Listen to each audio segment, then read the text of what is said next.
సంగప్ప అని ఒకప్పుడు V6లో పనిచేసిన ఒక జర్నలిస్టు గత 3 సంవత్సరాల నుంచి బీజేపీలో అధికార ప్రతినిధిగా పనిచేస్తున్నారు. ఈ సంగప్ప గారు ఏప్రిల్ నెలలో 22 నుంచి 20వ తారీఖు మధ్యలో ఈ సంవత్సరం ఈ బాధిత కుటుంబం దగ్గరికి వెళ్ళి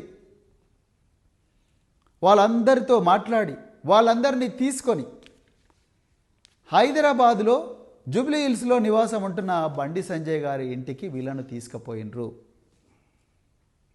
ఆ అమ్మాయి తన బాధంతా వెళ్ళబుచ్చుకున్నది. ఇగో మీ కొడుకు నన్ను ఇడివంగా చేసిండు, ఇగో వీడియోలు ఇట్లున్నాయి, చాటింగ్లు ఇవి ఉన్నాయి, అవన్నీ ఉంటే బండి సంజయ్ గారు చెప్పింది ఏందా అంటే ఆ అమ్మ నాకు చెప్పిందండి. బండి సంజయ్ గారు చెప్పింది ఏంటంటే, మీరు మీ బిడ్డ ఎంతమందితో తిరిగిందో ఏందో నాకు తెలియదు, నేను మాత్రం దీనికి ఒప్పుకునే సవాలే లేదు. ఇంకోటి కూడా మీకు ముచ్చట చెప్పాలనుకుంటున్నా, నేను మా బీజేపీ పార్టీ నన్ను బీజేపీ రాష్ట్ర అధ్యక్షుడి పదవి నుంచి తీసేస్తే నా కోసం 8 మంది ఆత్మహత్య చేసుకున్నారు. ఇంకా నా సంగతి ఏందో మీకు అర్థమైంది కదా. రేపు మీ మీద ఏం జరిగినా అమ్మలా నేను రెస్పాన్సిబుల్ కాదు, నకరాలు చేయకూరి, ఇక్కడి నుంచి వెళ్ళిపోండి, ఏదైనా సెటిల్ చేసుకుందాం అని చెప్పి భయపెట్టించి పంపించిండంట. ఇది సంగప్ప గారి సమక్షంలో జరిగింది. ఆ మహిళ చెప్పింది నాకు.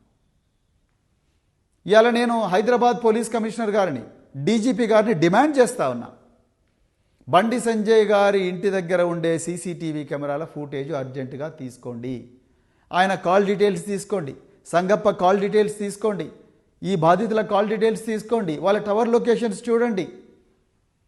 మీకు 2 నిమిషాల్లో కేంద్ర హోంమంత్రి ఏం చేసిండో మీకు అర్థమవుతుంది. మీరు అవన్నీ చేయలేదు. ఇంకా మీరు ఆయన కాపాడాలని ప్రయత్నం చేస్తున్నారు. ఎందుకంటే రేవంత్ రెడ్డికి ఎట్లనే చేసి బండి సంజయ్ని కాపాడాలన్నది ఈ మహిళల మీద వీళ్ళకుండే గౌరవం ఏదో మనకు అర్థమవుతున్నది. ఇలా రీల్స్ మీద రీల్స్ చేసే సీతక్క గారు ఎందుకు మాట్లాడడం లేదు? కొండా సురేఖ గారు ఎందుకు మాట్లాడడం లేదు?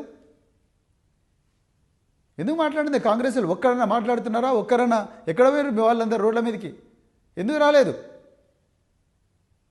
ఎందుకు రావడం లేదు రోడ్ల మీదకి? సోనియా గాంధీ గారికి ఈ విషయం చెప్పినరా? ప్రియాంక వధేరా గారికి ఈ విషయం చెప్పినరా? మీరు చెప్పలేదు. కేవలం బీఆర్ఎస్ పార్టీ కొట్లాడుతున్నారు.